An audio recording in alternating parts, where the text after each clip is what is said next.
Hello guys, இன்னைக்கு நம்ம வீட்டில் மதியானத்துக்கு என்ன ஸ்பெஷல்னு பார்த்தீங்கன்னா முருங்கைக்காய் உருளைக்கிழங்கு கத்திரிக்காய் போட்ட காரக்குழம்பு தான் ஸ்பெஷல். இது சைடிஷ்க்கு கோஸ் பொரியலும் அப்பளமும் நம்ம செஞ்சுருக்கோம். வாங்க இந்த காரக்குழம்பு எப்படி செய்கிறது பார்த்துடலாம். ஒரு கடாயில் கடுகு வெந்தயம் கருவேப்பிலை போட்டு நல்லா பொரிஞ்சோன்னே 2 வெங்காயம் ஸ்லைஸாக கட் பண்ணி வச்சுருக்கேன்.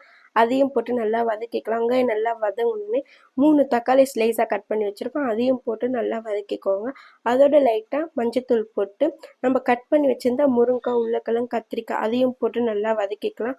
அது நல்லா வதங்கினோடனே 2 ஸ்பூன் குழம்பு மிளகாத்தூள், தேவையான அளவு உப்பு அதை போட்டு நல்லா மிக்ஸ் பண்ணி நல்லா வதக்கிக்கோங்க. தேவையான அளவு உங்களுக்கு எவ்வளோ தண்ணி வேணுமோ அதையும் ஊற்றிக்கலாம். கொஞ்சம் குழம்பு கொதிக்கிற வரையும் நேற்று நம்ம மொட்டை மாடியில் மாங்காய் காய வச்சுருந்தோம்.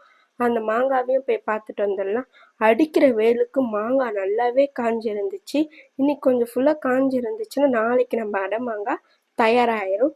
அதுக்குள்ளே குழம்பும் நல்லா கொதிக்க ஆரம்பிச்சிச்சு. அதோட நம்ம புளியை கரைச்சி அதுலேயும் ஊற்றிடலாம். புளியை கரைச்சி கொஞ்சம் ஊற்றிட்டு அது நல்லா கொதிக்கணும்.